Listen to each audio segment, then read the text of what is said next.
America के खिलाफ चीन की बहुत बड़ी तैयारी सामने आई है। अमेरिकी सैन्य बेस पर्ल हार्बर पर मंडराया है चीनी हमले का खतरा। चीन ने सैटेलाइट लेजर से की है पर्ल हार्बर की जासूसी। हाइपरसोनिक मिसाइल हमले के लिए सैटेलाइट से जासूसी की गई है।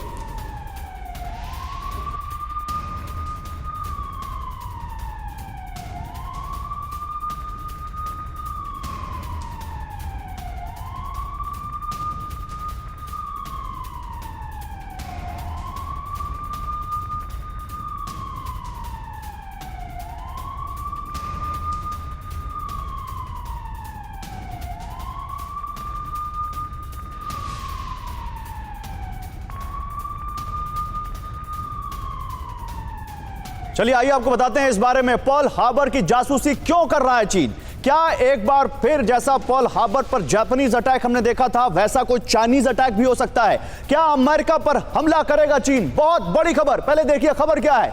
अमेरिकी सैन्य बेस पर्ल हार्बर पर हमले की प्लानिंग का दावा। कौन कर सकता है यह हमला? अमेरिका के मिलिट्री बेस की जासूसी कर रहा है चीन सैटेलाइट लेजर से पर्ल हार्बर की जासूसी की जा रही है। हाइपरसोनिक मिसाइल हमले के लिए मौसम के आंकड़े जुटाए गए हैं चीन की तरफ से। तो वो जो गुब्बारा घूम रहा था वो इसीलिए घूम रहा था क्या वो आंकड़े जो मौसम के जुटाए जा रहे थे क्या इसलिए जुटाए जा रहे थे?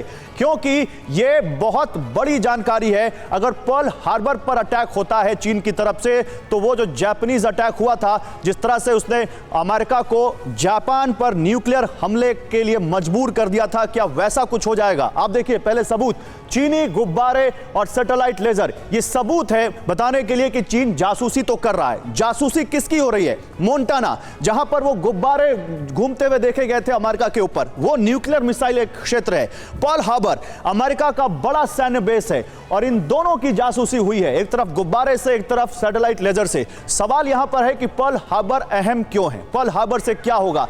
क्या पर्ल हार्बर यहां पर चीन और अमेरिका के बीच एक और यहां पर युद्ध करवा सकता है? क्या समझिए, अमेरिका का फर्स्ट लाइन ऑफ डिफेंस कहा जाता है पर्ल हार्बर। अमेरिकी नेवी एयरफोर्स का ज्वाइंट सैन्य बेस है और अमेरिकी फाइटर जेट और युद्धपोत यहां पर मौजूद रहते हैं। जो सेकेंड वर्ल्ड वॉर थी, द्वितीय विश्व युद्ध, 7 दिसंबर 1941, उसमें जापान ने यहां पर हमला किया था और जापान के हमले में 2500 अमेरिकी सैनिक मारे गए थे। अमेरिका ने हिरोशिमा और नागासाकी में परमाणु बम गिराकर इसका बदला लिया था।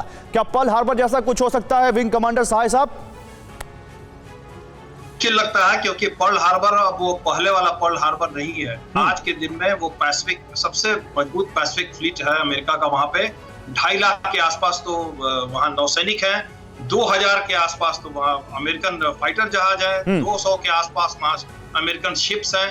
तो डिफिकल्ट है चाइना चीन ऐसा करेगा। मुझे इसमें थोड़ा सा शंका लग रही है क्योंकि देखिए एक और भी बात है, चीन अभी सीधे उलझना नहीं चाहेगा। चीन की आर्थिक स्थिति काफी खराब है और चीन अगर उलझता है अमेरिका से तो लगभग 1 ट्रिलियन बॉन्ड का जो खरीद रखा है चीन ने, पैसा लगा रखा अमेरिका में, अमेरिका उस पैसे को सीज कर सकता है। फिर मेरा सवाल कुछ और है।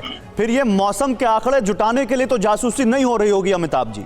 फिर ये जासूसी का खेल क्यों खेला जा रहा है अमिताभ जी?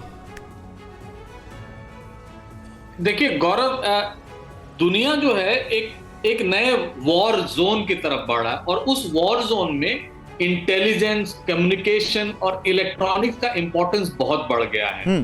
टोही विमान या टोही सैटेलाइट या बलून जो भी इस्तेमाल किया जा रहा है वो सिर्फ इसलिए नहीं किया जा रहा है कि वहां क्या है वो देखा जाए, बल्कि एक लॉन्ग टर्म पर्सपेक्टिव में देख रहा है कि कितने तरह से अमेरिका पर अगर वर्स पॉसिबल हुआ तो चाइना और विज़ावी चाइना अमेरिका भी यही करता है कि कितने तरह की तैयारियां उनके पास हैं। पर्ल हार्बर इंसिडेंट रिपीट नहीं होगा क्योंकि उसके बहुत हार्बर रिपीट नहीं होगा, लेकिन पर्ल हार्बर जैसा कोई अटैक क्या आपको चीन या कोई सीधी लड़ाई चीन और अमेरिका में दिखती है? जनरल अस्थाना, मैं आपसे आपका कमेंट लेना चाहता हूं, चाहे वो ताइवान के बहाने हो चाहे वो रूस के बहाने हो।